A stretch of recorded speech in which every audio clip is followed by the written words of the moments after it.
Wel, dyma ni hefo sbwng. Dwi'm yn gwybod o sbwng ydy hwn. Rhyw fath o siamei dwi'n defnyddio yn y car i sychu'r gwydra. Ond na fo, mae'n gwneud y job. Dewch i ni gael cnesu fyny. Felly, hefo braich syth neu wedi plygu, gnewch cylch, hefo'ch sbwng. A fel ydych chi'n mynd ar braich o gwmpas, biwch beth dwi'n mynd i wneud. Dwi am gwasgu a gollwng, gwasgu a gollwng. Ag ysgwni os ydych chi tebyg iawn i fi, corff yn newid, falle chydig bach o gric mala'n dŵad. Dwi'n reidio, dwi wedi dislocatio sawl bys hefo ceffyl yn gwneud rhyw giamocs. Felly mae o'n bwysig i ni gyd cadw'r llaw yn gry. Bwysig i gryfhau o gwmpas y bawd hefyd, ac yna newid i'r ochr arall. Felly dwi'n gwneud yn siŵr bod fi'n gwneud dwrn a dwi'n gwasgu hefo'n llaw i gyd. A fel ydych chi'n gwneud, peidiwch jyst meddwl am y llaw, meddwl am y bawd yn gwasgu tuag at i'r canol. Ia? Felly dwi'n gwneud dwrn, gwasgu, ac yna ryddhau fel dwi'n mynd rownd yn y cylch. Felly dyn ni'n gweithio trwy cyhyra y braich, ac wrth gwrs dyn ni yn gweithio ar y symudiad hefyd. Ac yna i'r braich arall. Felly, mi fedrai amrywio'r symudiad. Dwi'm yn gorfod jyst mynd o gwmpas mewn cylch. Mi fedrai fynd ar braich ar draws, ag allan, fel hyn. A dwi'n teimlo'n barod y cyhyra a'r ymraich i fan hyn yn gweithio. Mae'r cyhyra ma'n holl bwysig pan da ni isio gafal neu agor rhywbeth. Neu os da ni'n rhoi dillad ar y lein, mae o'n bwysig i ni medru ddefnyddio'r arpegiau hefyd, ynde?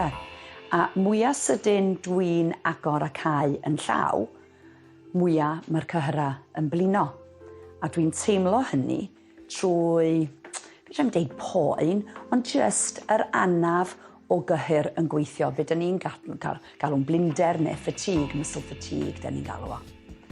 Felly gwasgu, gwasgu, gwasgu, a mae hwn yn arwydd hefyd bod yr cyhyra yn gweithio. So dwi'n mynd ar braich allan ac i mewn i'r canol. Ac yna mi fedrai fynd efo i fyny, gwasgu ar top y symudiad, i fyny a gwasgu ar y top. Ac wrth gwrs, os ydych chi ddigon abal ac yn medru gwneud, mi fedrwch chi codi oddi ar eich eistedd. Ydych chi'n gorfod just eistedd lawr hefo fi. Mi fedrwn ni godi fyny ac yna eistedd lawr fel da ni'n gweithio. Mae rhaid ni gofio hefyd, mae yna amrywiaeth rhwng ymarferion, cryfder, sydd yn addas i unrhyw un. Ond wrth gwrs mae'r ymarferion yma ddigon syml i unrhyw un medru wneud. Darn ohono fo, neu ychwanegu rhywbeth sydd fwy cymleth, neu fwy anodd. Ac wrth gwrs, os dyn ni'n sefyll oddi ar yr eistedd, mae hwnna wrth gwrs yn defnyddio mwy o egni. Beth am mynd â hwn rownd cefn y corff. Felly, pan mae'r llaw tu ôl i fi, dwi'n gwasgu 1, 2, 3, 4, ac yna newid i'r ochr arall. Felly, mae yna sawl peth yn digwydd fan hyn, ddim jyst bod fi'n gwasgu y sbwng, dwi hefyd yn symud yr ysgwydd. Felly, gobeithio bod ni'n gwneud lles i lot fawr o lefydd. Dwi'n mynd i newid i'r ochr arall, gwasgu 1, 2, 3, 4, ac i'r ochr arall.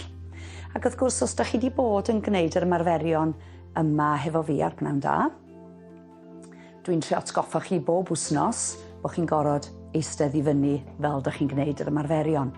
So beth am i ni ymestyn allan i'r ochr, gwasgu'r sbwng nôl i'r canol, ymestyn allan a gwasgu. Falle gwasgu ar un, nôl i'r canol, gwasgu ar ochr arall. Fedrai deimlo hyn yn gweithio. Felly mae o'n gweithio i rywun sydd yn ymarfer bob dydd fel fi, neu mae o'n mynd i helpu chi falle sydd yn ymarfer 5 gwaith yr wythnos, 4 gwaith yr wythnos. Cofiwch i wneud nhw ddigon aml.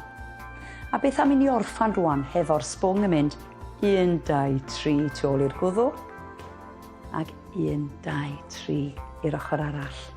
A felly, dyna lle dwi am adael chi heddiw yma, yn gwasgu'r sbwng tu ôl i'ch pen. Hwyl fawr.